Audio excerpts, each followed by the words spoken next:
Bonjour à tous, je suis Aurore Perrin-Sada, je suis responsable du pôle plaidoyer à JPA.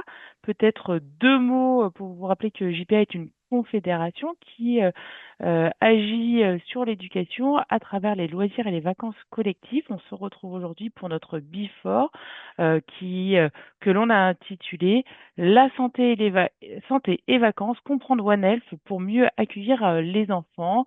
Ce Before s'intègre dans notre événement qui est prévu le 17 juin prochain à Paris, des vacances et des loisirs collectifs qui sera autour des 150 ans d'écolo et notamment en lien avec leur origine et donc les questions notamment de santé, mais sans en vous en dire de trop, puisqu'on va en parler largement aujourd'hui, puisqu'on est ensemble jusqu'à 11h30. Je remercie déjà nos deux intervenantes qui sont présentes avec nous et qui vont intervenir. Donc, Christine Ferron, déléguée générale de la Fédération Promotion Santé, et Marie-Laure Guiraud, co-directrice du FREN, Réseau national d'éducation à la nature et à l'environnement.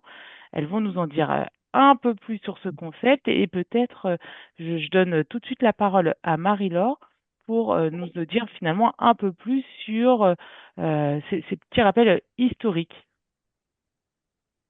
Oui, bonjour à toutes et tous. Voilà, donc je suis effectivement co-directrice du FREN, le réseau d'éducation à la nature et à l'environnement, en charge notamment des questions de pédagogie, d'innovation et de recherche.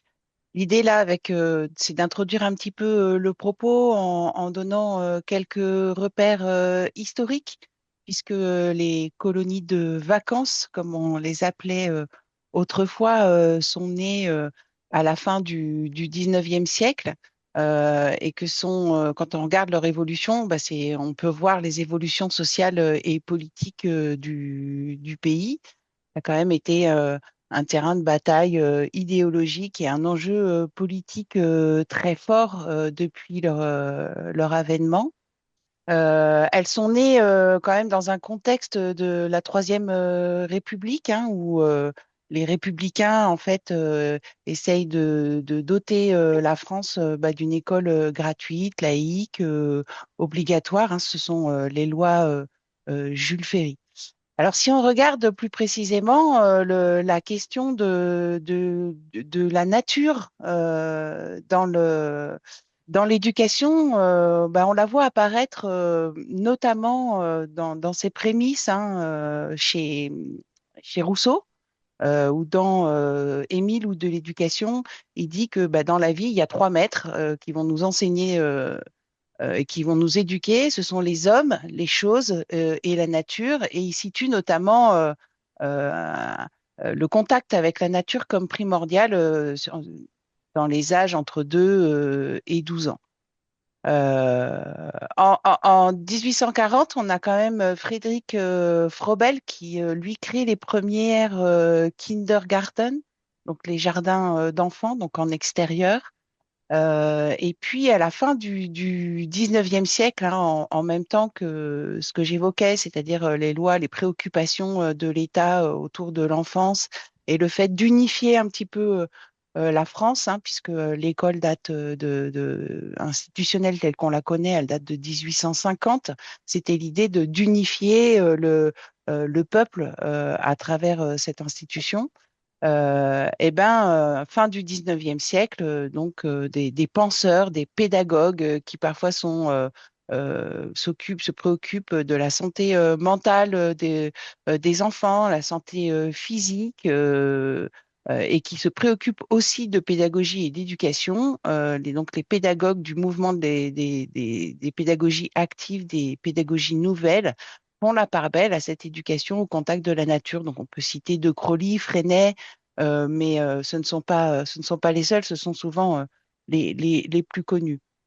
Donc en 1880, en France, on voit arriver les premières colonies de vacances qui étaient déjà préexistantes ailleurs, hein. On s'est inspiré notamment de l'Allemagne. Et toute cette période-là et le début du XXe siècle, en fait, c'était surtout un courant hygiéniste qui est apparu et qui a poussé à créer et à à inciter à ce que les enfants soient placés quelques semaines à la montagne, à la campagne, à la mer, de manière à ce que les enfants puissent respirer le bon air, s'endurcir au contact de cette nature, se vivifier. Parce que bah, le développement de l'industrialisation, de l'urbanisation est assez galopant à cette époque-là, et que bah, les conditions de vie dans lesquelles étaient placés ces enfants étaient quand même euh, bien moindres pour leur santé qu'auparavant. Bon, après la Seconde Guerre mondiale, on voit apparaître les classes de neige, je les ai citées, parce que c'est quand même aussi un haut lieu d'éducation populaire, avec des centres d'accueil qui sont tenus par des mouvements de l'éducation populaire. Et donc, même si là on parle de vacances, je pense que les classes de découverte sont aussi importantes. Vous avez quelques illustrations là, hein, donc kindergarten au-dessus, le scoutisme, celle du milieu, et puis celles de tout en bas sont des images des premières colonies de vacances en Ah montagne. mince, et voilà. Voilà. Et puis, ben, il y a eu un âge d'or hein, de ces colonies de vacances parce qu'il y avait vraiment de forts besoins au niveau sanitaire. Et donc, on a compté énormément de départs en colonies de vacances hein, avec des milliers d'enfants qui partaient. Euh, et avec, juste avant la Première Guerre mondiale, la Seconde Guerre mondiale, pardon, l'État, donc était représenté par le Front populaire à cette époque-là, qui décide un peu de réglementer ces colonies de vacances, de mettre en place des règles pour assurer quand même la sécurité des enfants, et puis en termes d'encadrement, et aussi pour baliser un peu le projet éducatif. C'est une grande bataille idéologique, hein, parce qu'il y avait aussi la question de pouvoir limiter l'emprise de l'Église hein, sur les enfants. Et donc, on a vu naître tout un tas de mouvements de l'éducation populaire, qui soient catholiques ou pas, et qui, du coup, ont mis en place leur propre colonie de vacances. Et puis petit à petit, ben, avec le développement des antibiotiques, la question sanitaire était peut-être moins prégnante. La mondialisation, la marchandisation du secteur aussi, hein, on voit qu'il y a des entreprises privées qui proposent des colonies de vacances, pas seulement les mouvements de l'éducation populaire. L'allongement des congés des parents, la consommation de masse, le développement un peu de l'individualisme, le repli sur la structure familiale. Et puis, bah, tout ça, ça a amené à la disparition d'infrastructures, hein. On a bien vu que nombre de centres d'accueil de groupe ont fermé en France jusqu'à encore ces dernières années. Et puis, l'augmentation du coût de la vie. Tous ces facteurs-là ont fait que petit à petit, il y a eu un déclin de ces classes de découverte et de ces séjours de vacances depuis à peu près les années 90. Donc, le résultat, c'est qu'on se retrouve avec des séjours qui sont beaucoup plus courts et qui sont moins nombreux. Là où auparavant, on partait 3 semaines ou un mois en colonie de vacances ou en classe de découverte, maintenant, on part 3 jours, et encore, si on part, ce n'est pas le cas pour une majorité d'enfants. Et pourtant, je crois qu'on est tous et toutes convaincus des bienfaits de ces départs. Donc la question qui se pose aujourd'hui, voilà, avec l'arrivée de ce concept de One Health, d'une seule santé, bah, peut-être que ça va nous permettre de nous appuyer dessus pour relancer ces espaces dans lesquels on peut favoriser, mettre en contact l'enfant avec la nature, et au bénéfice des deux, puisqu'auparavant on pensait surtout au bénéfice des enfants, voilà, euh, côté hygiène sanitaire, renforcer les conditions physiques des enfants, leur faire du bien, et qu'on arrive maintenant dans notre société, dans notre évolution, à plutôt penser, bah, OK, il y a des bénéfices pour les enfants, mais on a aussi besoin de bénéfices pour la planète, pour la nature. Euh, et que mettre des enfants au contact de la nature, leur faire vivre des expériences de nature, on va peut-être chez eux favoriser des attitudes pro-environnementales et puis agir aussi avec eux pour protéger cette nature. Voilà, je crois que maintenant, je vais passer la parole à Christine. Merci beaucoup, Christine. Merci beaucoup Marila. Alors je crois, Aurore, que tu dois départager pour que je puisse partager. Allez, Je crois. hop, On va tenter en tout cas. Bonjour à tous et toutes. Un grand merci au JPA pour leur invitation à venir vous présenter le concept One Health.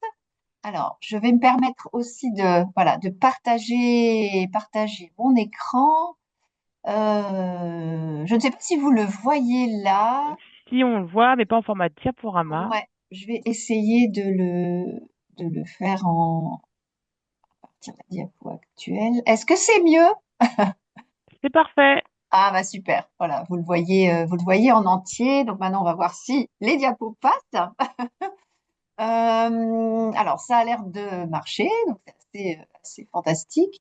Alors, la demande qui m'a été faite, ça a été de vous présenter le concept One Health. Et pour commencer, on va rappeler simplement qu'en fait, il y a aujourd'hui plusieurs concepts, pas seulement One Health, mais d'autres, hein, qui proposent d'intégrer la santé humaine à son environnement animal et écologique, un petit peu comme ce que vient de dire Marie-Laure dans sa conclusion. Et on sait bien que l'émergence de tous ces concepts, elle se situe dans un contexte de réchauffement climatique, de l'effondrement de la biodiversité, de la mondialisation économique. Et donc, on va parler de global health, de eco-health, de planetary health et de One Health. Donc, je vais me concentrer sur ce concept-là pour aujourd'hui. Alors, on va dire que One Health, c'est pas on peut parler aussi de une seule santé, hein, en bon français. On va dire que c'est un concept assez ancien, hein, qui remonte quand même à quelques décennies maintenant, mais qui est devenu d'une actualité brûlante, on va le dire comme ça, hein, après en plus la vague de chaleur qu'on vient de connaître. Donc c'est un concept qui intéresse de plus en plus et qui a été créé par plusieurs organismes internationaux. Donc je les cite pas tous, mais les principaux, c'est l'Organisation mondiale de la santé, l'Organisation de l'agriculture et de l'alimentation et le Programme des Nations unies pour l'environnement. Et ce que propose ce concept, c'est de considérer ce qu'on appelle communément la santé publique, mais c'est la santé humaine, mais aussi la santé animale et la santé environnementale, comme vraiment interdépendantes aux échelles locales, nationales et même planétaires. Comme l'indique cette petite infographie que vous voyez sur la droite, donc One Health se situe vraiment à l'intersection entre ces trois santé. Et c'est un concept qui est mis en avant aussi parce qu'il vise à mieux affronter le risque de pandémie. Et je vais donc passer quelques minutes sur cette notion-là en m'appuyant sur une intervention de la directrice de la Fondation pour la recherche sur la biodiversité, Hélène Soublé, qui est intervenue dans une session qu'on a organisée au Congrès de la Société française de santé publique il y a quelques années et qui a mis en avant trois piliers pour une urgence autour de la question de l'initiative One Health.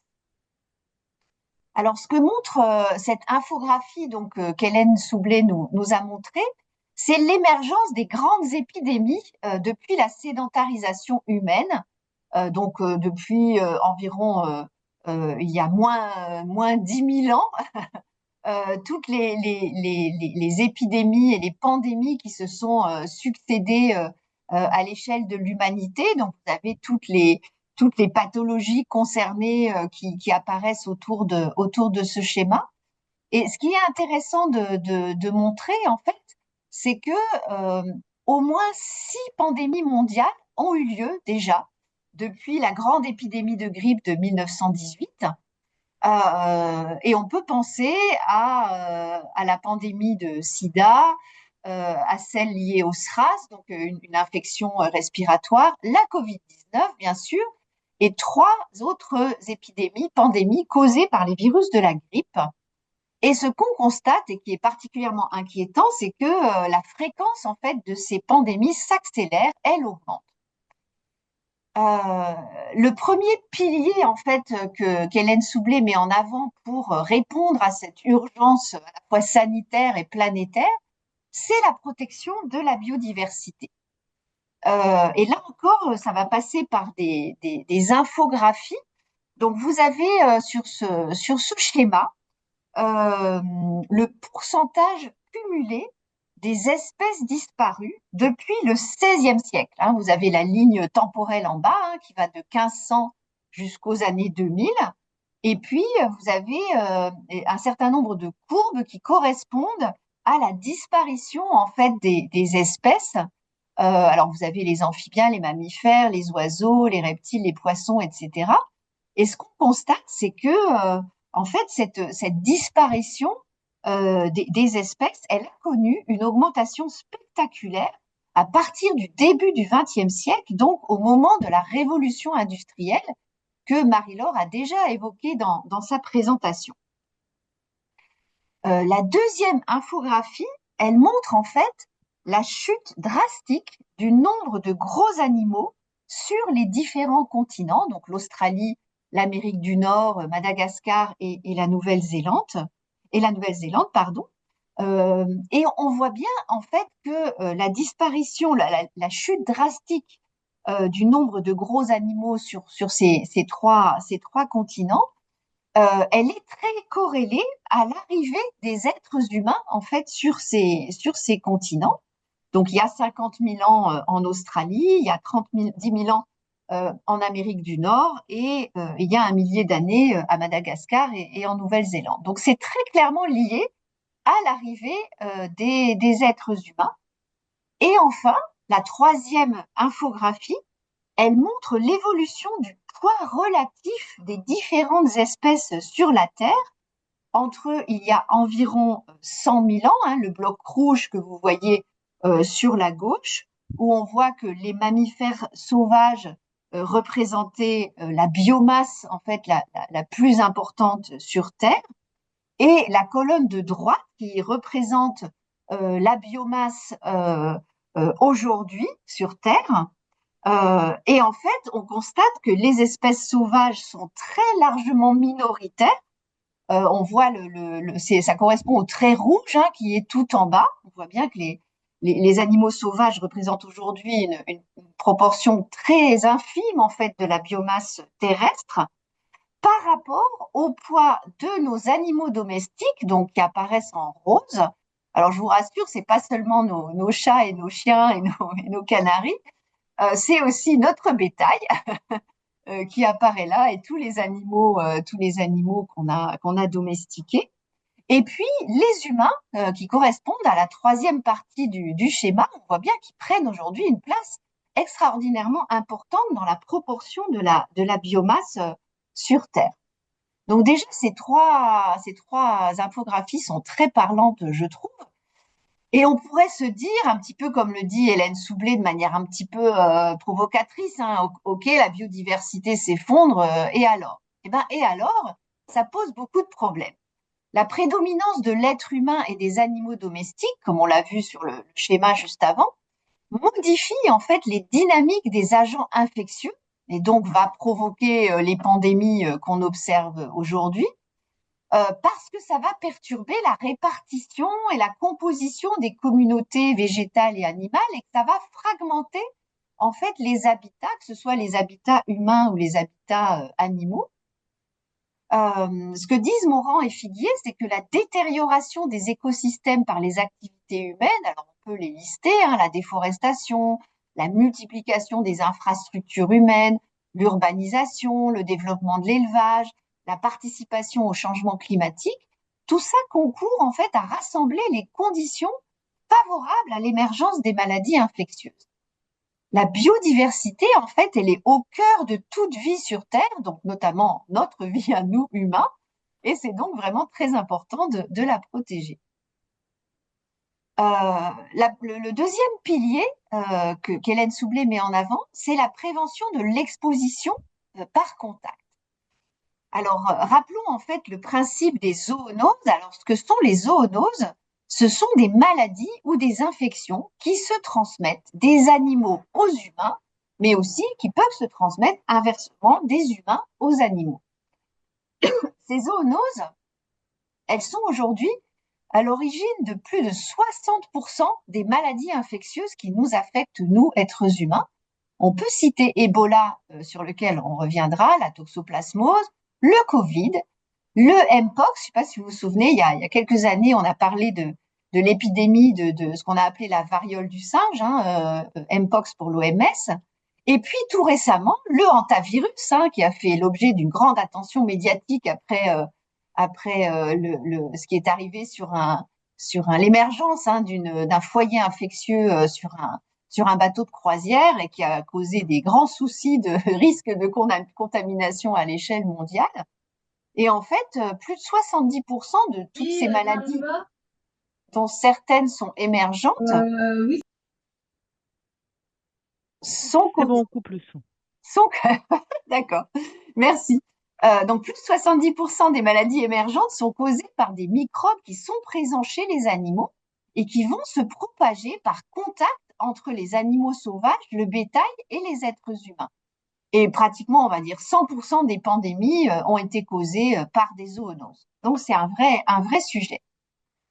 Prévenir l'exposition par contact, ça veut dire donc d'abord se préoccuper non seulement de la santé humaine, mais aussi de la santé de la faune sauvage dans nos recherches scientifiques notamment, parce que c'est une composante essentielle de la prévention, de la surveillance, du suivi, du contrôle et de l'atténuation des maladies au niveau mondial.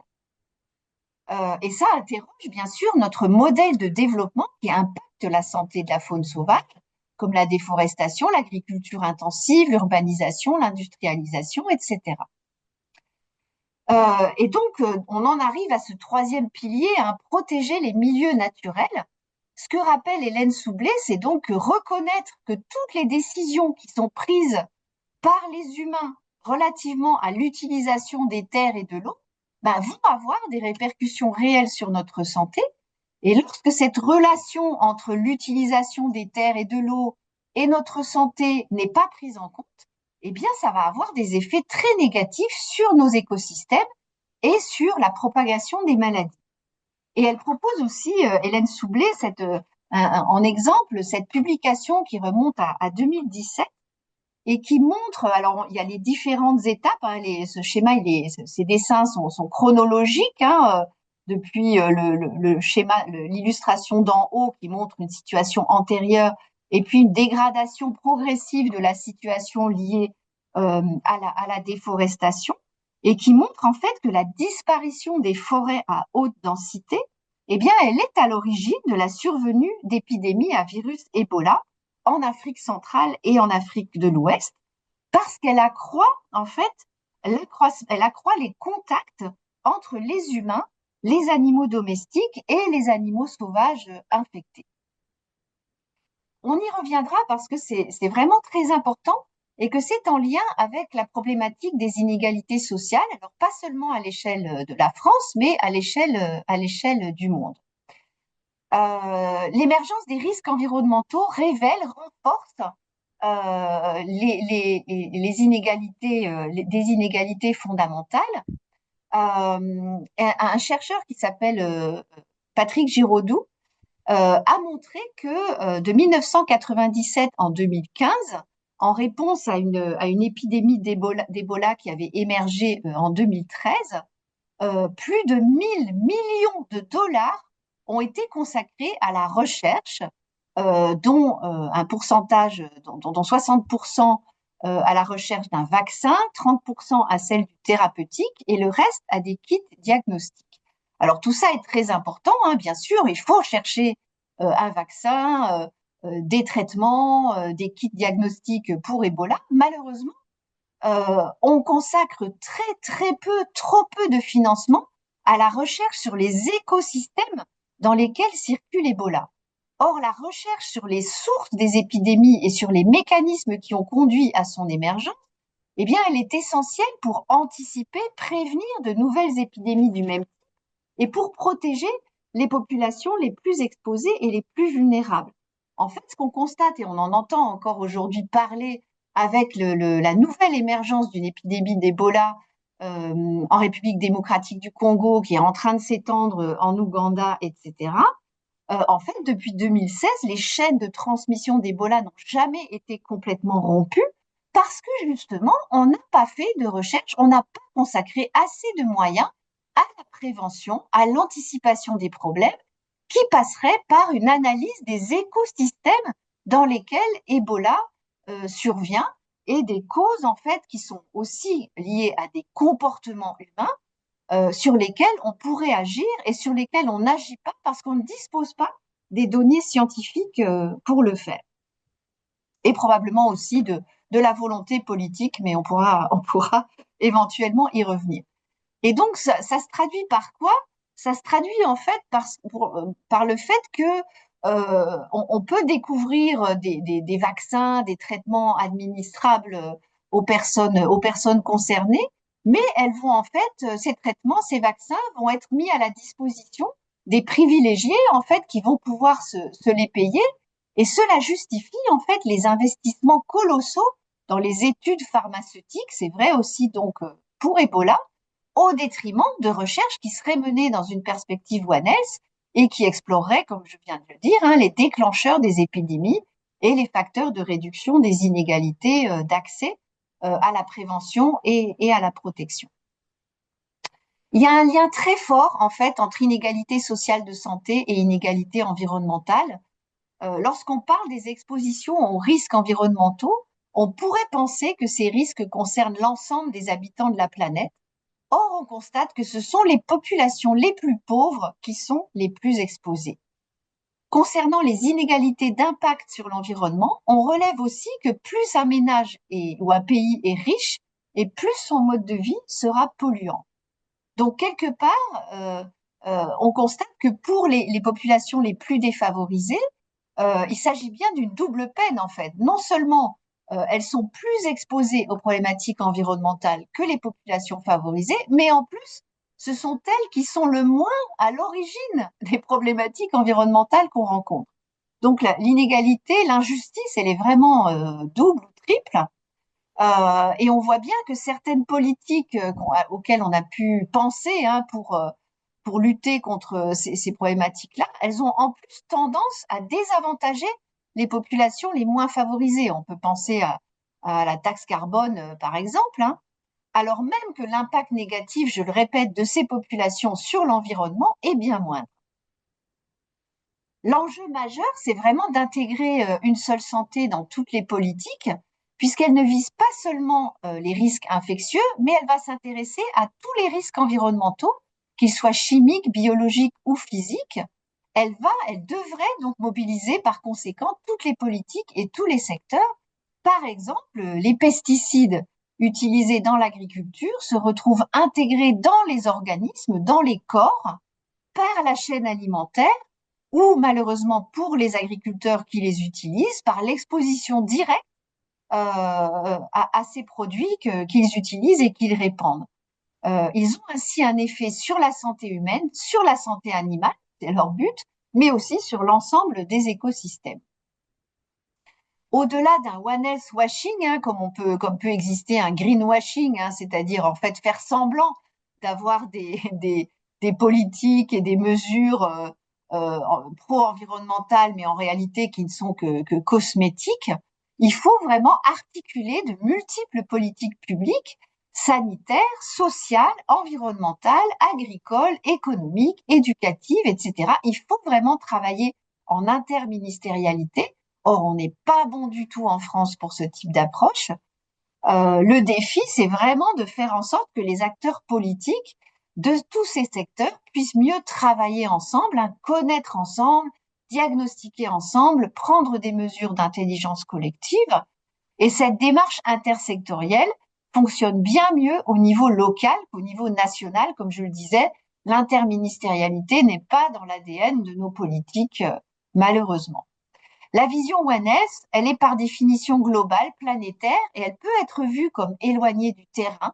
Mais en réalité, ceux qui disposent des leviers d'action les plus efficaces sont les acteurs des territoires, dont vous êtes, qui connaissent leur milieu parce qu'ils y vivent. Ils sont souvent étroitement dépendants de leur milieu sur le plan des ressources alimentaires et en eau notamment.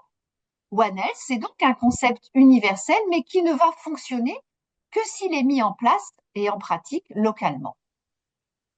Il faut intégrer aussi la notion de co-bénéfice portée par Éloi Laurent, qui veut dire que chaque politique, programme ou action recherche un effet bénéfique, non seulement sur la santé humaine, mais aussi la santé animale et celle des écosystèmes. C'est ça les co-bénéfices, c'est les bénéfices partagés entre toutes ces composantes. Par exemple, la promotion de mobilité douce, comme la mise en place de pistes cyclables, etc., de transports en commun, ou l'accompagnement de changements des comportements alimentaires, comme manger moins de viande, par exemple, qui est très porté par le réseau Action Climat en ce moment, avec bien sûr toujours le souci de la réduction des inégalités, vont concerner l'espèce humaine, bien sûr, mais auront des répercussions positives sur les autres espèces et sur les environnements. Il faut changer les indicateurs de santé et impliquer les habitants. Dans ce document-là que vous pouvez trouver en ligne, publié par Sinon, One Health pour les politiques publiques territoriales, il faut changer les indicateurs de santé habituels. Alors d'habitude, on mesure l'espérance de vie, on regarde les causes de décès, les types de maladies, l'accès aux soins, etc.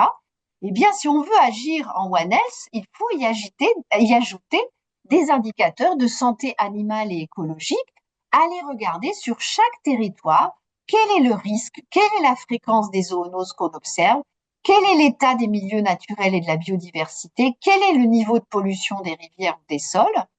Et il faut pour ça impliquer les habitants et les habitantes des territoires dans la mesure de leur santé environnementale, la perception qu'ils en ont, la définition des priorités dans les territoires et la proposition de solutions de réaménagement. Ça veut dire mettre en place des dispositifs participatifs qui vont permettre à tous les citoyens, citoyennes de prendre part à cette mesure de la santé écologique et aux actions de terrain.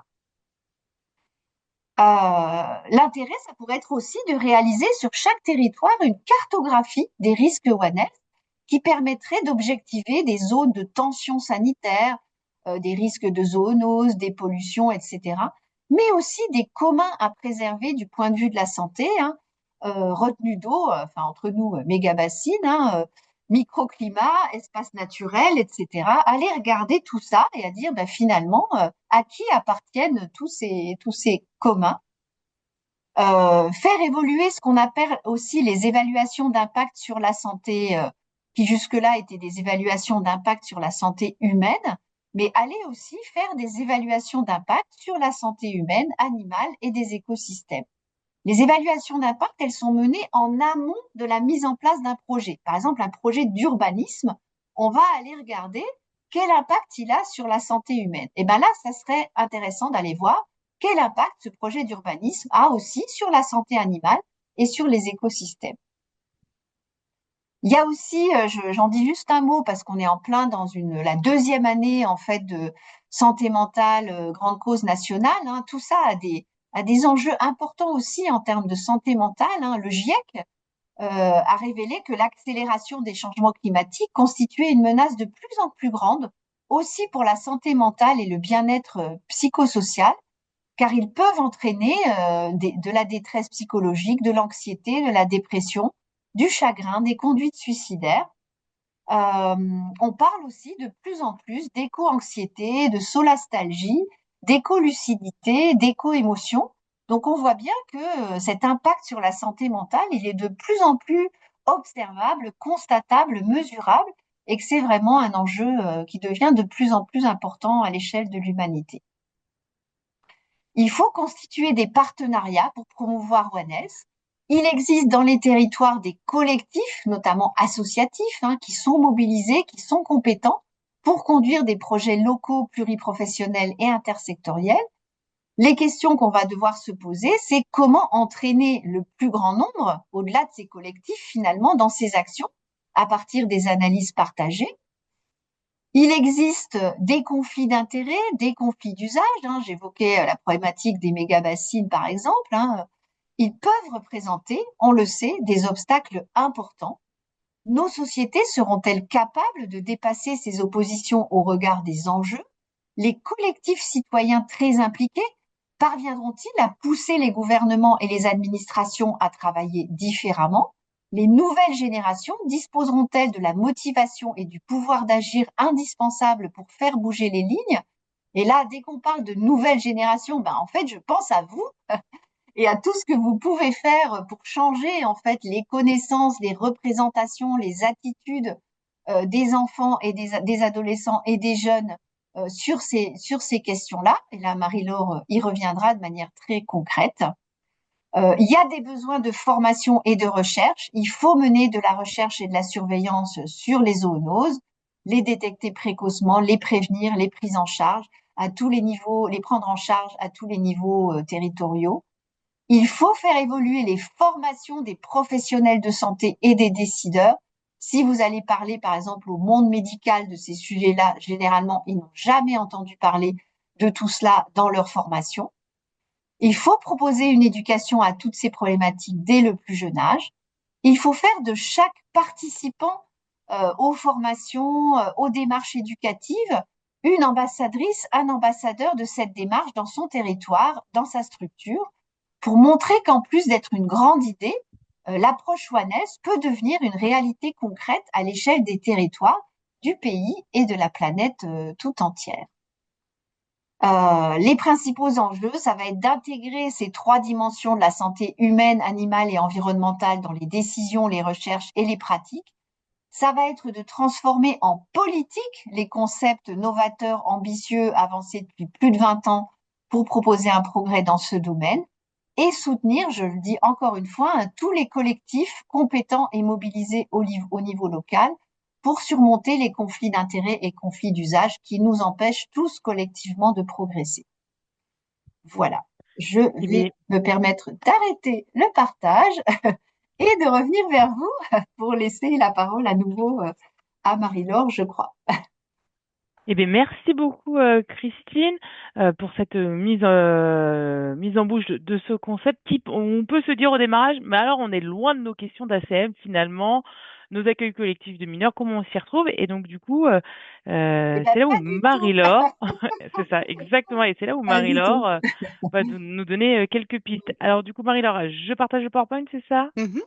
Oui, merci. Alors, hop, je vérifie que tout est bon de mon côté. C'est reparti.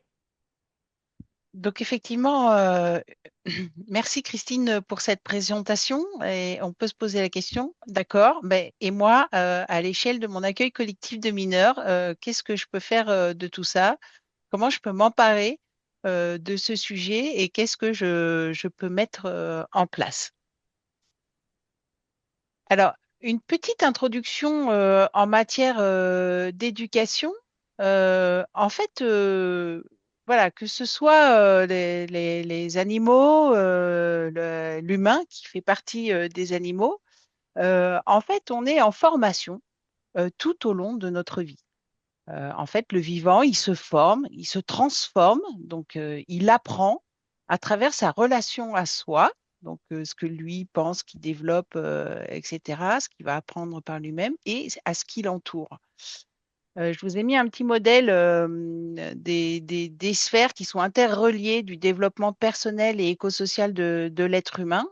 Donc, quand on regarde l'être humain, il y a déjà le rapport à soi, hein, on pense à nous, des fois on a des pensées intérieures. On a aussi, et ça nous fait évoluer. Dans ce qui nous fait évoluer, on a aussi nos interactions avec les autres. Et puis, plus largement, on a la relation au monde du vivant. Alors, quand je dis vivant, hein, je comprends les éléments biogéophysiques, donc y compris le sol, la terre, etc., la mer. C'est vraiment l'ensemble, c'est pas juste ce qui respire, hein, c'est plus global. Et donc ça, c'est la question du rapport au monde. Et en fait, on est en permanence en auto-réorganisation à travers des interactions avec ce qui nous entoure et puis avec ce qu'on développe comme pensée. Et donc, c'est cette auto-réorganisation, et ben, en fait, c'est une formation. C'est voilà, on dit hein, qu'on apprend jusqu'au jour où on décède, on continue à apprendre des choses. Ben, c'est parce qu'en fait, on est tout le temps en mouvement et on n'est jamais tout à fait le même entre 2 minutes avant et 2 minutes après. On a l'impression qu'il y a une forme de constante, de constance, mais en même temps, on évolue et on n'est jamais tout à fait le même. Je peux changer de diapo. Ah, voilà. Voilà. Et donc, je souhaitais, du coup, je me baser là-dessus pour vous parler de l'éco-formation, qui est l'idée que l'expérience de nature, pour tout un chacun de nous en tant qu'être humain, eh ben, elle est formatrice. C'est Gaston Pinault, hein, qui a formalisé cette théorie tripolaire de la formation du sujet, donc dans les années 90. En fait, il s'interroge sur comment on peut prendre en compte les histoires de vie dans la formation pour adultes, domaine dans lequel il œuvre. Et puis, il revient à Rousseau. Je vous ai évoqué Rousseau tout à l'heure. Dans l'Émile ou de l'éducation, il dit il y a les 3 maîtres de la vie, la nature, les hommes, les choses. Et il reprend ça, il le retravaille et Gaston Pinault, ce qu'il constate, c'est que dans les histoires de vie en formation pour adultes, il constate que beaucoup des adultes parlent de la nature comme un lieu où finalement ils auraient appris des choses, développé certaines dimensions, que ce soit corporelles, existentielles, voire spirituelles, sans parler de religion du tout, hein, au-delà de la spiritualité au sens plus large, philosophique, et que tout ça, ça a eu un impact sur ce qu'ils sont aujourd'hui et comment ils se meuvent, comment ils agissent dans la vie.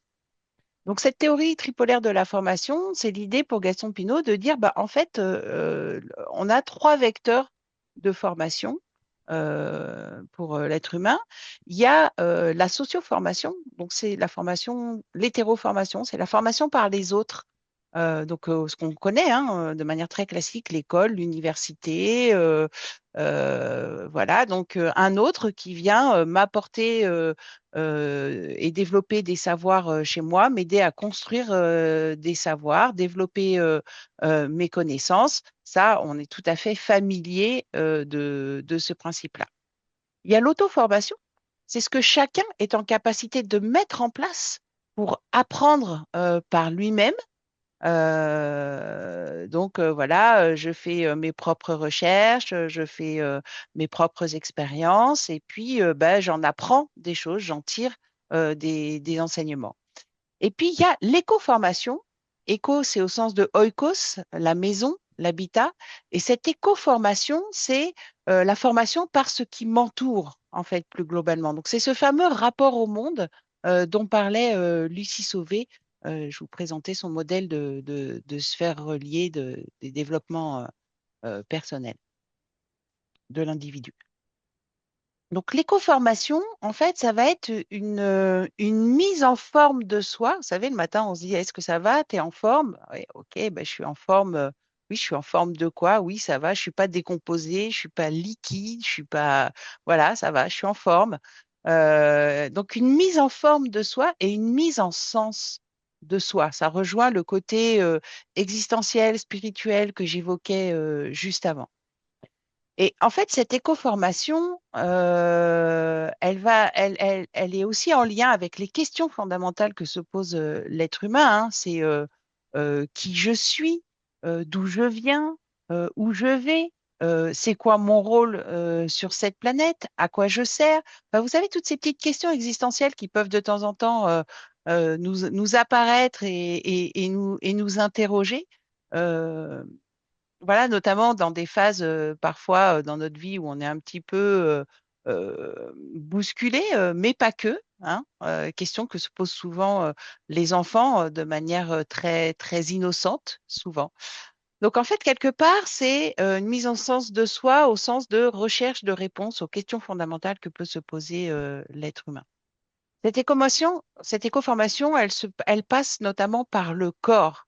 Notre corps, c'est notre manière d'entrer en relation avec les autres et avec le monde.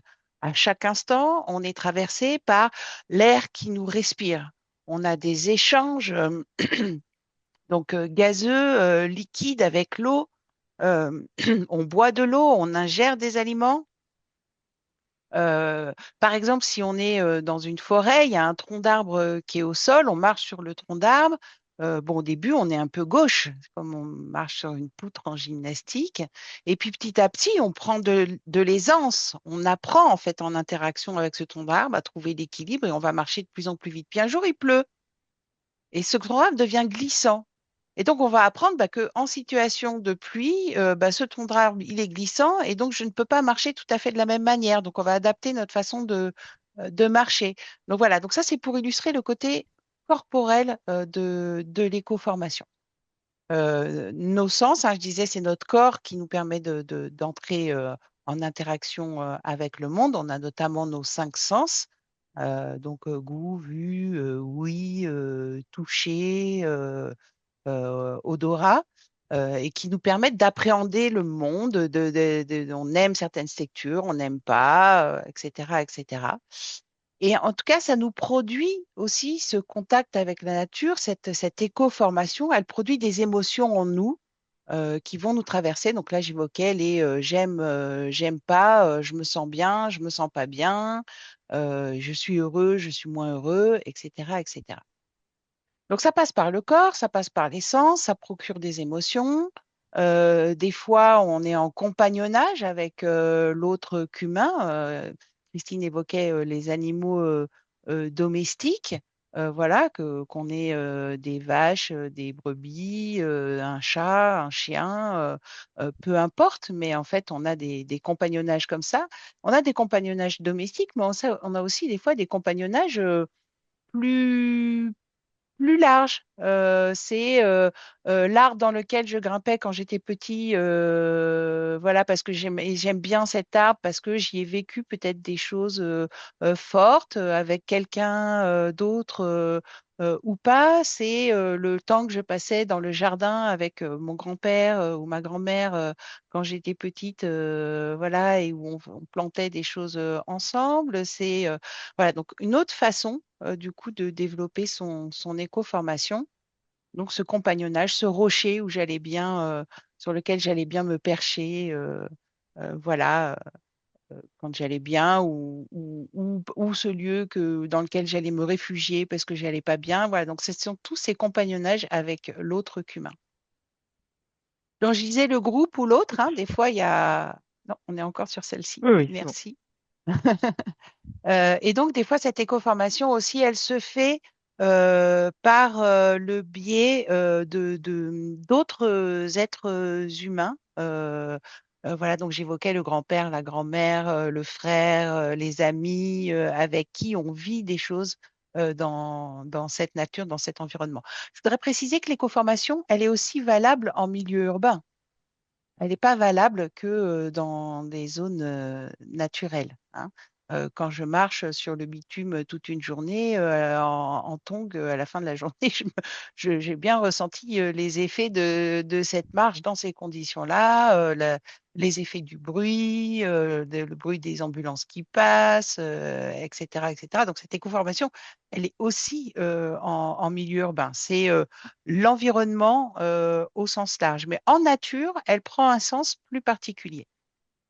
Le principe de l'éco-formation en éducation, hein, vous pourrez trouver, j'ai pas mis la référence, j'en suis tout à fait désolée, mais notamment Dominique Cotreau qui a beaucoup écrit sur le sujet et même fait sa thèse hein, sur les classes de mer notamment, et qui continue encore à agir, avec lequel on travaille beaucoup au FREN. Euh, Tout le groupe de travail autour de la recherche en éco-formation dit que, en fait, il faut qu'il y ait alternance pour que l'éco-formation se révèle et elle se fasse. Donc, en gros, c'est je vis une expérience et derrière, il faut placer la personne en posture de réflexivité, de retour sur le vécu pour que cette éco-formation devienne consciente et que pour le coup, elle soit véritable et qu'elle ait un véritable impact. Les enjeux, hein, évidemment, c'est de travailler cette éco-citoyenneté, c'est de changer de paradigme et de pouvoir aller vers vers One Health. Cette fois-ci, on peut changer de… J'étais pas sûre. Merci. Très rapidement, donc je vous ai mis deux diapos sur les bénéfices de la nature. Alors, cette diapo sur la santé physique, euh, il y a de nombreuses études scientifiques qui ont vu le jour depuis le début, enfin, on va dire les années 80, avant aussi, mais depuis 90, on constate une accélération de ces études sur les impacts de la santé, de la nature sur la santé.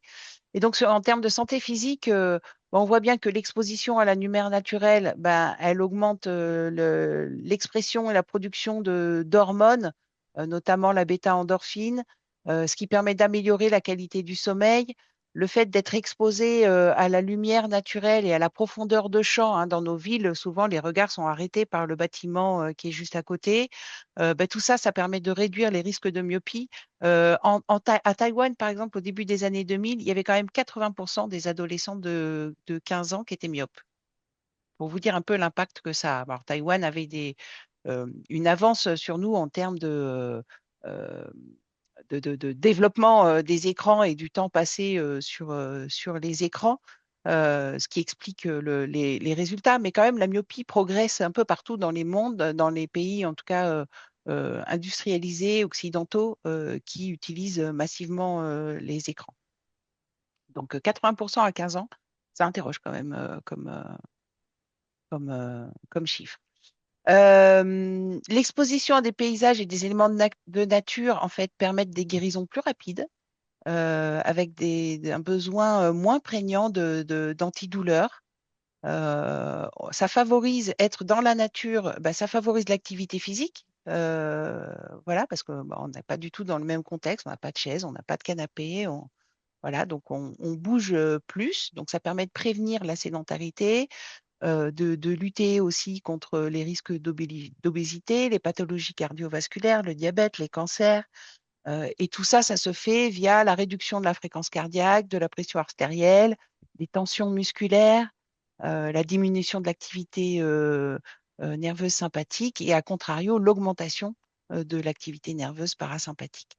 Donc, globalement, ça permet des baisses de risque de décès précoce et puis surtout du confort dans la vie. Globalement, hein, on a un renforcement physiologique avec une amélioration de l'immunité, renforcement des articulations, des muscles, des os. On améliore l'équilibre, la coordination, la dextérité, l'agilité, l'endurance, la souplesse, la force. Et puis, je vais m'arrêter là parce que, bon, voilà. Mais en tout cas, il y a des études là-dessus. Et ces études, vous pouvez les retrouver. On peut changer de diapo, notamment dans un document qu'on est en train d'actualiser d'ailleurs au FREN, là, qui devrait sortir fin juin, début juillet, une synthèse d'études scientifiques qu'on a faites justement sur les bénéfices de la nature sur la santé mentale et physique, autour de cette notion du syndrome de manque de nature qui a été révélé et pensé par Richard Louv, qui est un journaliste scientifique américain qui, d'après son expérience personnelle et familiale, s'est dit, mais il y a vraiment un problème. Moi, je ne, c'est son fils hein, qui l'interpellait et qui lui disait, bah, en fait, toi, tu as de la chance, tu as vécu dans la nature, tu as construit des cabanes, tu as joué au bord de la rivière, et en fait, moi, je vis pas tout ça. Et donc, ça a été un peu révélateur pour lui et il s'est mis à compiler un ensemble d'études scientifiques sur les impacts de la nature sur la santé. Et il y en avait déjà quelques-unes, hein, mais voilà, en tout cas, il a compilé à peu près 200 études et il en a rédigé un bouquin là-dessus. Et il a fait émerger cette notion ce concept de syndrome de manque de nature, qui est absolument pas un concept médical, en tout cas pas pour l'instant, mais qui nous permet finalement euh, d'alerter les publics, nos différents publics bénéficiaires sur cette question de l'expérience et du contact avec la nature. Donc sur la santé mentale, si je fais un zoom, en gros, on peut constater des bienfaits cognitifs. Donc il y a une amélioration de la fonction cognitive avec une restauration de l'attention, une amélioration de la concentration, y compris chez des populations avec des troubles déficits de l'attention, avec ou sans hyperactivité. On a une stimulation de la mémoire et puis une réduction de la fatigue mentale et de la confusion, voire un effet de régénération mentale. On constate, Christine l'a évoqué, hein, la fréquentation de la nature permet une réduction de l'anxiété, d'avoir une sensation de réparation, une diminution de la dépression et des émotions négatives, avec une amélioration, une régulation de l'humeur, notamment liée au- aux hormones, hein, notamment la fameuse hormone du bonheur, et une augmentation de la vitalité et une diminution de la fatigue. Voilà, il y a d'autres bienfaits hein, qui sont un peu connexes, donc le bien-être en général, dans la recherche-action, grandir avec la nature, donc sur l'école dehors qu'on a impulsée en 2016, hein, les enseignants disaient c'est une vraie bouffée d'oxygène en fait, cette école dehors, et ils exprimaient ce bien-être. On voit aussi des bienfaits sur les relations entre humains avec une diminution de l'agressivité, un renforcement de la cohésion sociale et plus de coopération finalement entre nous, plus d'empathie. Et puis, on voit aussi que selon comment c'est fait, il y a des conditions à ça, mais finalement, la fréquentation de la nature, elle permet une sensibilisation et puis de développer des comportements positifs envers la nature et les questions écologiques.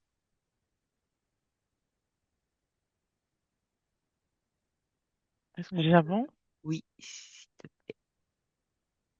Alors, quel co-bénéfice pour les santé de l'humain et de la nature?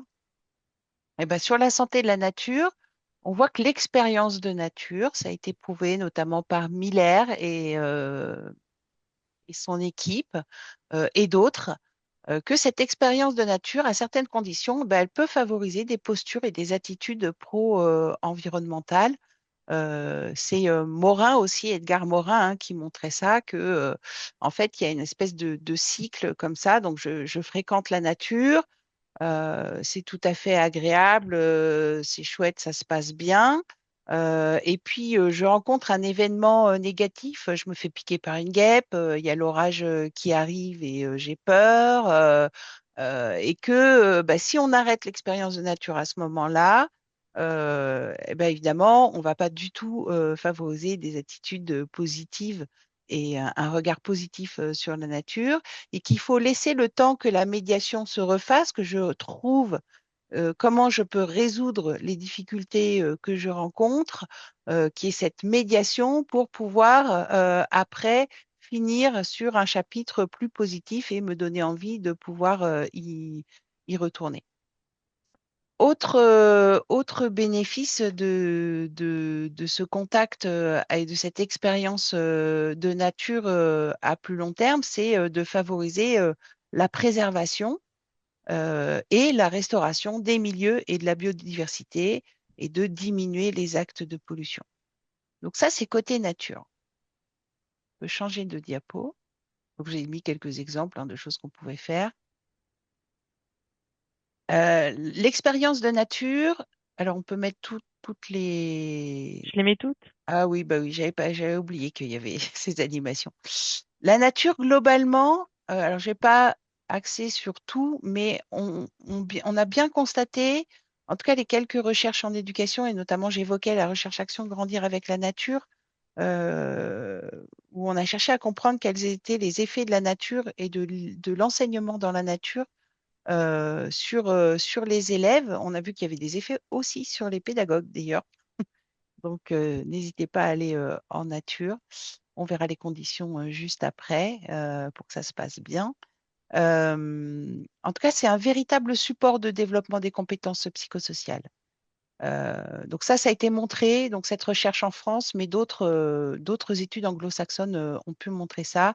Je n'ai pas toutes les détaillées, mais voilà, vous en avez là un petit échantillon, donc, et notamment les compétences psychosociales qui sont des compétences dont on a besoin pour le 21e siècle, notamment tout ce qui est coopération, communication et langage, euh, créativité, etc., etc. On peut évoluer vers une autre diapo. Alors, tout ça, c'est bien joli, mais comment je fais sur le terrain? Comment je peux passer à l'action? Euh, alors, je voudrais déjà dégoupiller une idée reçue euh, qui est qu'il faudrait être spécialiste pour pouvoir aller dans la nature avec des enfants. Et c'est une idée qui se développe de plus en plus. Qui se développe de plus en plus parce qu'en fait, on est dans une société où on avait déjà François Théarasson qui avait écrit sur la peur de la nature. Je ne sais pas si vous connaissez François Terrasson, mais il a développé cette idée-là dans plusieurs ouvrages. Et moi, ce que je constate là depuis quelques temps, les retours que j'ai sur le terrain, c'est qu'on n'est plus dans la peur de la nature, on arrive à être dans le refus de la nature. Voilà, des élèves qui ont une sortie dans un parc naturel, sortie à la journée, qui font circuler sur pronote que la sortie est annulée, alors que la sortie n'est pas annulée du tout. Des étudiants en master, futurs enseignants, à qui on propose de faire un cours dehors, qui passent tous leurs cours debout parce qu'ils sont dans l'incapacité de s'asseoir dans l'herbe et voire certains qui ont refusé.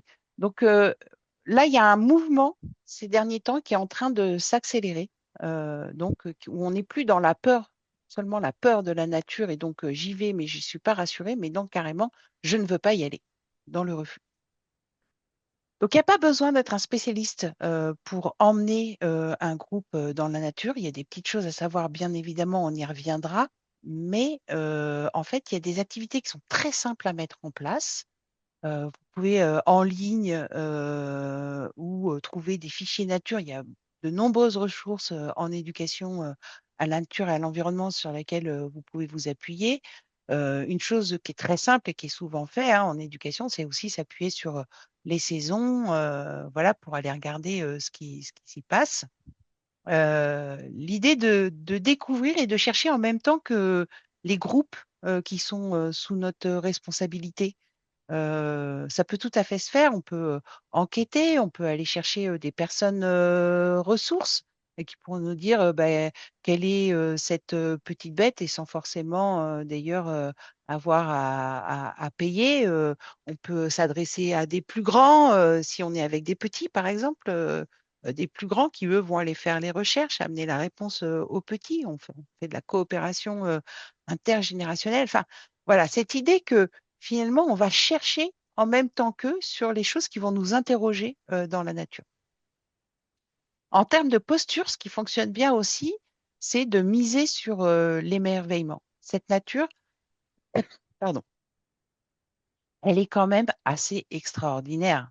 Euh, Elle fait des choses incroyables. D'ailleurs, on s'appuie beaucoup dessus en matière de recherche en ce moment, et on appelle le biomimétisme, où on cherche à reproduire des mécanismes naturels, pardon, par exemple pour réfrigérer et construire des bâtiments qui vont nous permettre d'être tout à fait à l'aise malgré excusez-moi,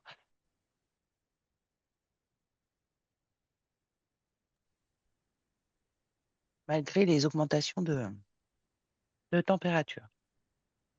On peut susciter le respect de la nature, mais bien évidemment, pour tout ça, ben, il faut sécuriser la pratique. Sécuriser la pratique, ça veut dire quoi? Ben, ça veut dire qu'il faut s'informer, voire se former et mettre en place des procédures quant aux différents risques qu'on pourrait rencontrer dans la nature. Les risques météo, mais aussi pardon, tout ce qui est risque lié aux allergies qui se développent de plus en plus. C'est pareil, c'est lié au concept de One Health. C'est-à-dire que dans la mondialisation favorise le déplacement de plantes allergènes, par exemple, leur développement dans des milieux qui ont été fragilisés. Et donc, on a de plus en plus d'allergies. Donc, il s'agit de les prendre en compte. Donc, voilà, il y a tout ce qui est piqûres, morsures, selon les régions dans lesquelles on est. On a le moustique tigre, on a les tiques, on a, comment dire, les chenilles processionnaires. Donc, il y a des saisonnalités pour ça en France. Ailleurs dans le monde, ce n'est pas toujours le cas, hein. Le moustique tigre il est présent tout au long de l'année dans les régions tropicales. Donc, il s'agit de s'informer, de mettre en place des procédures pour ça. Ça se fait. On a fait un webinaire récemment avec Idealco, donc, qui s'occupe des collectivités territoriales. Et il y avait notamment l'exemple de la commune de Grenoble qui essaye de développer l'éducation dehors, donc que ce soit au niveau de l'enseignement ou au niveau de tout ce qui est périscolaire, extrascolaire. Et ils ont fait des choses absolument incroyables. Ils prennent les problèmes un par un et ils les développent. Ils développent des réponses, des formations. Ils mettent en place des procédures, formation de leur personnel, ce qui permet aussi de valoriser d'ailleurs les personnels. Ça leur permet de développer leurs compétences. En tout cas, cette question de la sécurisation de la pratique, elle est importante. Il faut préparer les sorties. Comme je vous disais, hein, il y a la peur de la nature, il y a du refus de la nature. Donc, ça veut dire qu'il faut pouvoir communiquer de manière appropriée, positive, argumentée, montrer que justement, on a sécurisé les choses. Et puis, il faut impliquer largement la communauté éducative. Euh, donc là, dans la préparation des sorties, mais plus globalement, hein, Christine expliquait l'idée finalement qu'on travaille beaucoup en silo et c'est comment on peut casser ces silos pour travailler tous et toutes ensemble dans un même objectif. En tout cas, impliquer l'équipe, les jeunes, les parents dans la préparation et dans l'action, voire les grands-parents. On peut changer de... Merci Aurore. Alors,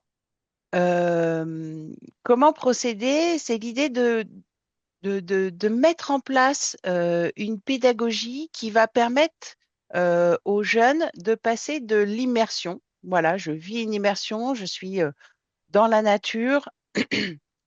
Je n'ai pas forcément d'objectif d'apprentissage de la nature, mais je passe un moment dans la nature. Voilà, et puis au fil du projet, jusqu'à l'aider à lui donner les clés pour qu'il puisse agir et pour qu'on puisse agir avec eux. Alors évidemment, en fonction des âges, on ne va pas tout à fait mettre en place le même type d'action qui vont permettre d'aller vers la préservation ou la restauration de la santé environnementale. L'idée, c'est de passer par une gradation de cette médiation entre le jeune et la nature, donc vivre une expérience de nature positive, commencer par des petites choses. Je sors à la demi-journée, à la journée, et puis aller passer par un mini-camp. Je teste une nuit dehors, sous toile ou dans un hébergement en dur, pourquoi pas, mais où je vais passer quand même beaucoup de temps dehors jusqu'à organiser un séjour un petit peu plus long. Voilà, où je vais graduer finalement ces expériences de nature. Que la pédagogie soit progressive, qui permette de se familiariser avec la nature jusqu'à donner envie d'agir. Comme je l'évoquais tout à l'heure, pour que l'éco-formation se fasse, il faut pouvoir permettre l'expression du vécu et des émotions, donc avoir des espaces de parole, que les jeunes puissent s'exprimer sur ce qu'ils ont ressenti, ce qu'ils ont vécu. Et puis peut-être aussi pouvoir passer du parc urbain à une nature de moins en moins anthropisée pour les groupes qui seraient plus frileux. Ce qu'on peut faire aussi pour côté nature, c'est de pouvoir accueillir la biodiversité.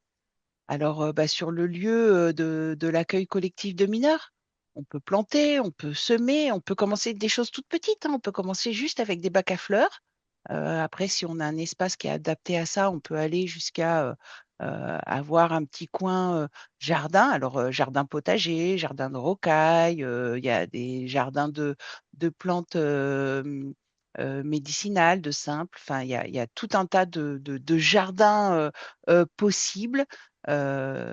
Plus ou moins aménagés, avec des bacs de culture ou sans. Voilà, ça peut être développer des nichoirs ou des abris pour les hérissons, pour les chauves-souris, pour voilà, des mangeoires également pour les animaux. En tout cas, cette idée d'accueillir la biodiversité. Il y a aussi pouvoir développer la connaissance. Alors, j'évoquais tout à l'heure, hein, pas forcément besoin d'être un spécialiste, donc en cherchant avec eux, mais voilà, montrer de l'intérêt pour les petites bêtes, la faune, la flore qui est présente aux alentours du centre, s'intéresser aux paysages, rendre visible ce qui des fois peut être invisibilisé dans notre société. Euh, il y a tout ce qui est faire le lien. Donc là, ça rejoint aussi la question de dépasser les silos. Donc là, j'ai mis un exemple sur l'alimentation, la production des aliments, le goût, la santé, monter des projets qui vont dans ce sens, aller visiter des fermes, rencontrer des producteurs, faire des ateliers, etc., etc. S'allier à une association d'éducation à l'environnement, mais pas que. Désolée, là j'ai fait un petit bug, mais pas que. C'est aller voir plus largement avec notre territoire. Sur nos territoires, il y a énormément de personnes qui ont des métiers différents autour du bois, les menuisiers, à qui on va pouvoir s'intéresser. Et le bois, il vient d'où? Il vient d'un arbre, ok. Et cet arbre, il vient d'où? Il a poussé où? Qu'est-ce que c'est comme essence? Enfin, vous voyez, c'est faire tous ces liens. Donc, s'allier aux associations d'éducation à l'environnement, s'allier aux associations promotion santé, voilà, faire des liens, un maximum de liens avec un maximum d'acteurs de son territoire pour développer des projets dehors. Enfin, autre petite action possible, hein, c'est de pouvoir, c'est d'œuvrer au plaidoyer, aller voir la collectivité, le discuter en équipe, aller les interpeller. On a des fois beaucoup d'accueil collectif de mineurs qui se font dans des écoles où les cours sont bitumés, ce sont des îlots de chaleur assez incroyables avec des températures voilà, de plus en plus chaudes. On connaît des épisodes de chaleur de plus en plus importants. Les sols sont imperméabilisés. Et donc, c'est œuvrer, voilà, aller apporter des arguments. Il existe des arguments. On en a aux Fresnes. Donc, il y a un certain nombre de personnes qui développent ces arguments dont vous pouvez vous saisir pour aller interpeller les collectivités et puis aller vers la végétalisation des espaces éducatifs et autres. Voilà, mais nous, ce qui nous préoccupe là, c'est la question de l'éducation.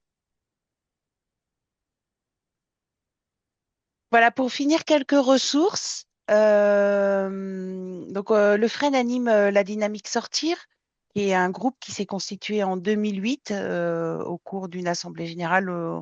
On s'est fait la réflexion que finalement, avec le développement durable, on éduquait beaucoup aux mobilités. Mobilité, hein, et on peut donner l'exemple aussi dans nos accueils collectifs de mineurs hein, autour des consommations d'énergie, de la mobilité, de l'alimentation. On peut le travailler aussi directement. Mais on s'est rendu compte qu'avec cette notion de développement durable, voilà, on faisait beaucoup plus d'interventions en salle et on parlait plus trop de nature, on n'emmenait plus trop nos publics dans la nature et qu'il y avait cette extinction de l'expérience de nature qui a été théorisée par Pyle, Robert Pyle, déjà fin des années 70, début des années 80, et qui a utilisé cette expression extinction de l'expérience de nature en lien avec l'historique que je présentais au tout début, hein. Et puis le fait que de plus en plus de monde vive en ville et que les enfants n'ont plus accès aux grands-parents qui vivent à la campagne. Enfin, il y en a encore, mais en tout cas en quantité bien moindre. Et donc cette dynamique sortir qui se constitue en disant, ben, en fait, il faut qu'on puisse promouvoir cette expérience de nature tout au long de la vie. donc pas seulement que pour les jeunes, donc pour tous nos publics, pour tous et pour toutes, donc dans une idée de justice sociale et environnementale. Euh, donc la dynamique sortir, ben, elle se rencontre, il y a des rencontres nationales pour se former et se nourrir tous les 2 ans. Et puis l'année suivante, c'est une fabrique où là, l'idée, c'est vraiment d'agir. Donc on a de nombreuses productions. Il y en a quelques-unes qui sont affichées ici. Donc voilà, par exemple, on avait interpellé le ministère de l'Éducation nationale et donc le ministère s'en était saisi. Il y avait l'idée de développer un coin nature dans chaque école. Bon, ça n'a pas été trop suivi des faits, il n'y a pas eu trop de moyens qui ont été mis là-dessus, mais la circulaire existe et normalement chaque école est censée avoir un coin nature. Euh, voilà, et puis donc le syndrome de manque de nature, hein, le document dont je vous parlais. Donc là, vous avez la première de couve du document qui va être réactualisé, mais qui n'est pas encore tout à fait sorti. Vous avez les tomes 1 et tome 2, sortir dans la nature avec un groupe. Le tome 1, c'est vraiment les sorties à la journée, qu'est-ce que je peux faire, des outils et tout ça. Le tome 2, c'est pour aller plus loin. Vous avez le guide animé dehors à l'attention des formateurs, formatrices BAFA et BAFD pour mettre du dehors dans vos formations BAFA, BAFD et former vos futurs animateurs et animatrices. Et puis, il y a quelques fiches sur les intérêts du jeu libre, euh, santé et classe dehors. Vous pouvez retrouver toutes ces ressources sur le site du FREN. N'hésitez pas dans l'onglet ressources partagées. Là, j'ai mis le lien vers la dynamique sortir. Vous avez déjà un certain nombre de ressources. Et puis, bah, écoutez, je crois que je vous remercie de votre attention et qu'on va peut-être passer aux échanges. Exactement. Merci beaucoup, Marie-Laure, pour ton intervention. Est-ce que vous avez des questions à destination de nos deux intervenantes? Françoise. Eh ben oui. Non, moi, c'est pas spécialement une question. C'était d'abord remercier les deux intervenantes parce que ça fait du bien d'entendre tout ça. Ça fait du bien. Alors, pour certains, je pense autour de l'écran qui ont l'habitude de pratiquer. Alors, avec leurs connaissances, avec leur formation, avec leur bagage personnel, leur histoire de vie, une approche de la nature, une approche alors au sens large du terme, une approche de l'environnement. Mais ça fait du bien de voir tous ces éléments regroupés, pardon. Euh, voilà, ça nous donne une belle photographie et du coup, ça redonne un peu du sens aux petites actions qu'on fait dans nos coins et ça les inscrit dans quelque chose à partager de très intéressant. Donc, merci pour tous ces éléments parce que de mon côté, je vais essayer d'en faire bon usage le plus rapidement possible. Ben, merci beaucoup pour ce retour positif. Quelquefois, on a l'impression on prend trop de large ou de hauteur. On se dit, est-ce que ça va vraiment prendre sens pour les pratiques de chacun, chacune? Mais donc, tant mieux si ça peut, ça peut inspirer, y compris aux pratiques les plus locales, parce que c'est aussi le but, bien sûr. Oui, des fois, on a un peu l'impression d'enfoncer des portes ouvertes, hein, mais ça fait du bien de le redire. Et du coup, je me permets d'enchaîner. Alors derrière une pratique, moi, de colonie de vacances et de classe de découverte autour de la nature et de l'environnement et de la créativité, en accueillant des enfants de la ville à l'époque, c'est vrai que cette peur de qu'est-ce qui se passe dans la nature, tout fait peur. Les petites bêtes, le bruit, le manque de bruit, la taille des paysages. Et c'est vrai que d'apprendre à regarder tout simplement, déjà, c'est un grand pas. Et c'est vrai que dans votre discours, toutes les deux, c'était aussi ça. Il y a des choses toutes simples dont on a perdu le fil. Il y a des choses, suivant si on est de la ville ou si on est de la ruralité, on n'a pas les mêmes appréhensions. Un enfant de la ville un enfant de la campagne qui va à la ville, c'est pareil. Il est terrorisé par tout et ne s'autorise rien. Et c'est ce chemin de s'autoriser, je pense, qui est important aussi, et de rendre les choses plus simples alors qu'elles sont là sous nos yeux et que ça nous tend les bras, quoi.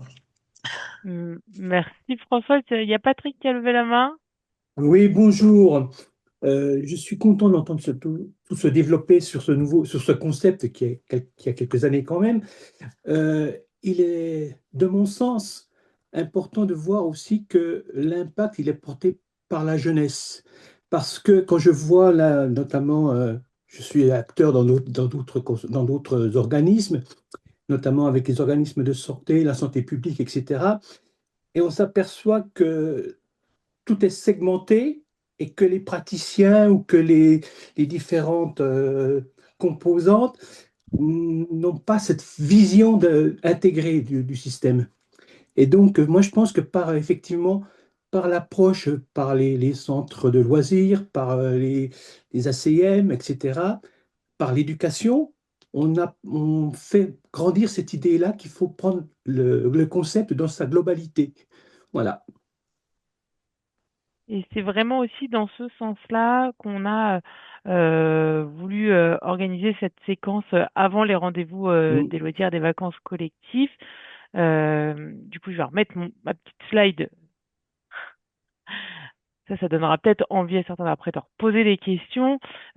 Hop, ou du coup, on vous donne rendez-vous. En tout cas, si vous avez aujourd'hui, ça vous a donné envie d'aller peut-être un peu plus loin. Vous donne rendez-vous le 17 juin, qu'on a intitulé Les vacances et les loisirs collectifs d'hier à aujourd'hui, un héritage éducatif et social au service de la santé. Il me semble vraiment que tout cas dans l'intervention notamment de Marie-Laure qui revient dès le démarrage de pourquoi l'écolo et qu'est-ce qu'on y a fait et aujourd'hui sur la question de lien avec la nature, l'éducation à la nature, l'intervention de Christine sur l'écosystème de la santé et dont on en pense l'environnement au sens large. Cette journée, en tout cas, nous, on l'a voulu lui renvoyer. Ce lien-là en disant bah il y a 150 ans, si on envoyait les enfants en colo, c'était aussi d'abord pour des raisons de santé. Cette question-là, elle est toujours d'actualité puisque si rapidement on a parlé du Covid, mais si en 2020 un ministre relance un dispositif qui s'appelait Colo apprenante à l'époque en disant il faut envoyer les enfants en plein air, c'est bien que on y revoit dans ces espaces-là des espaces d'éducation à la nature et en tout cas à l'environnement et au plein air au sens large. Donc on vous dit attends, donc c'est de 13h30 à 18h avec une table ronde de regards croisés d'hier à aujourd'hui avec des sociologues et un médecin scolaire, des ateliers de partage d'expérience autour de la santé psychique, physique et sociale et une dernière table ronde avec qu'on a intitulé Colonie de vacances, un investissement public pour le développement et la santé des enfants. Et on clôturera avec un grand témoin, donc Hugo Huet, président du Conseil d'orientation des politiques jeunesse. Donc n'hésitez pas à vous y inscrire. Et je donne la parole à Marie-Laure. Oui, c'était pour réagir à l'intervention de Patrick. Et puis, on a nommé plusieurs fois avec Christine cette question de la segmentation de notre société dans son fonctionnement. Et en éducation, je pense qu'il y a quelque chose vraiment à investir qu'on a. Voilà, sur lequel qui est pas neuve non plus, hein. C'est la question de la systémie, de l'approche systémique des choses et de l'approche, pour le dire autrement, de l'approche complexe, hein, de l'éducation à la complexité d'Edgar Morin aussi. Donc ça fait un petit moment qu'il nous a parlé de ça là, Edgar Morin qui a disparu tout récemment. En tout cas, il y a des choses à investir, à tester, à expérimenter autour de cette approche complexe. Donc, cette approche complexe, elle passe par une diversité d'acteurs que je peux mouiller dans mes projets, que ce soit dans l'organisation, le côté technique de mon projet, mais que ce soit aussi dans le côté éducatif. Je pense qu'on a du mal à faire comprendre cette complexité. C'est le lien. Alors, il y a des choses qui sont plus faciles, hein, le lien entre le poisson que j'ai mon assiette et la mer, on va être, voilà, il y a des choses très basiques qu'on va être capable des liens qu'on va pouvoir montrer au public auquel on s'adresse. Mais malgré tout, ça reste très, très, très léger. Il faudrait qu'on puisse aller plus loin, justement, pour faire comprendre les liens d'interdépendance, les liens écologiques d'interdépendance entre nous et les autres qu'humains. On a on a porté un projet au sein du FREN, alors qui est vraiment dédié à la formation en éducation à la nature et à l'environnement, mais où du coup, on disait ben, comment on peut aborder finalement la complexité avec nos publics. Et les différents ingrédients qu'on a évoqués étaient ceux-ci. La première, c'est de favoriser l'immersion dans la nature. Voilà. Bon, après, si on travaille sur l'étude du milieu et qu'on habite en ville, l'immersion dans la ville, ça fonctionne aussi. Mais par rapport à la nature, cette idée d'immersion, de vivre l'expérience de nature, de travailler la question des émotions dans cette suite à cette immersion ou les émotions qu'on peut ressentir. Christine évoquait l'éco-anxiété, les éco-émotions, voilà, qui prennent de plus en plus de place dans notre société. Donc, comment je les prends en compte? Qu'est-ce que j'en fais? La question de l'écologie des relations, donc c'est ce que je viens d'évoquer, hein, les liens d'interdépendance entre nous et les autres qu'humains. Comment on prend en compte dans nos projets éducatifs la temporalité, les changements qu'on voit s'opérer dans notre société et qui seraient nécessaires à opérer. Comment dans ce qu'on porte comme dans notre projet, on est sur la question des valeurs, de l'éthique, comment on les valorise, comment on les met en avant, quelles sont les valeurs et les éthiques de nos publics et comment on les met en avant, comment on les valorise. Voilà. Et c'est la question du politique aussi. Et le politique, c'est la question du pouvoir d'agir qu'il y a derrière. C'est comment donc c'est politique au sens de citoyenneté, c'est-à-dire comment je permets à mon public d'aller vers la citoyenneté, comment je lui donne des clés qui vont lui permettre d'agir à son niveau et non pas rester au stade des émotions et d'être finalement paralysé par des émotions négatives et faire vivre des émotions positives. Voilà, je peux vous donner le lien. C'est un projet qu'on a mené en partenariat avec nos amis de la Belgique et de Grèce. Je le mets dans le chat. Merci Marie-Laure. Alors, je pense qu'on va prendre une dernière prise de parole, puisqu'après, on atteint l'heure limite qu'on s'était fixée. Et puis, faut pas vous retenir bien plus longtemps. Olivier, je t'en prie.